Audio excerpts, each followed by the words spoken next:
Hi friends, बाबूस किचेने सबाइके welcome करे। आज मैं बानिয়েছি লুচি রুটি পরোটার জন্য পারফেক্ট একটি রেসিপি, তা হলো সাদা আলুর তরকারি।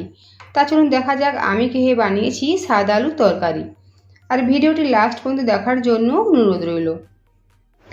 সাদা আলুর তরকারি বানানোর জন্য আমি এখানে দুটো বড় সাইজের আলু এভাবে চৌকো চৌকো করে কেটে নিয়েছি। তারপর খুব ভালোভাবে ধুয়ে নিয়েছি। সাথে নিয়েছি ফোড়নের জন্য এখানে 5 ফোড়ন, শুকনো লঙ্কা, আর নিয়েছি পরিমাণ মতো লবণ, কাঁচা লঙ্কা। আর পুরো রান্নাটা আমি এখানে সরষের তেলে বানাবো। এখন যাব নেক্সট প্রসেসে। কড়াইতে সরষের তেল খুব ভালোভাবে গরম করে নিয়েছি। দেবো 5 ফোড়ন আর শুকনো লঙ্কা। দেবো কেটে রাখা আলু। তাতে দিয়ে দেবো পরিমাণ মতো লবণ। সমস্ত উপকরণ ভালোভাবে আবার নেড়ে চেড়ে নেব।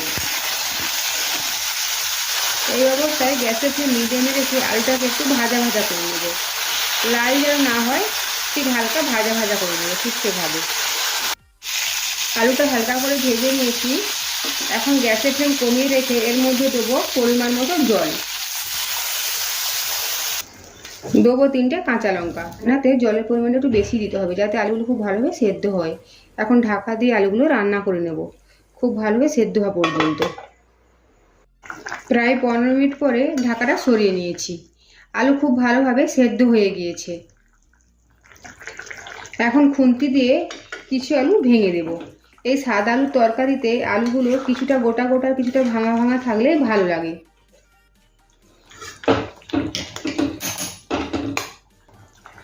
গ্রেভিটা একটু ঘন করার জন্য গ্যাসের ফ্লেম মিডিয়ামে রেখে 2 মিনিটের জন্য রান্না করে নেব। গ্রেভি কিছুটা ঘন হয়ে গিয়েছে, আর বেশি ঘন করব না, কারণ তরকারি ঠান্ডা হওয়ার পরে গ্রেভি অনেকখানি ঘন হয়ে যাবে। এখন আমি গ্যাসের ফ্লেম অফ করে দেব। তৈরি হয়ে গেল লুচি বা রুটির সাথে খাওয়ার জন্য পারফেক্ট সাদা আলুর তরকারি। আমার এই রেসিপি যদি আপনাদের ভালো লেগে থাকে অবশ্যই লাইক, শেয়ার, কমেন্ট ও সাবস্ক্রাইব করার জন্য অনুরোধ রইল। পাশে থাকা বেল আইকন প্রেস করার অনুরোধ রইল আমার প্রতিদিন ভিডিও আপডেট পাওয়ার জন্য। ভালো থাকবেন, সুস্থ থাকবেন। ফিরে আসছি অন্য কোনো রেসিপি নিয়ে। ভিডিওটি দেখার জন্য ধন্যবাদ।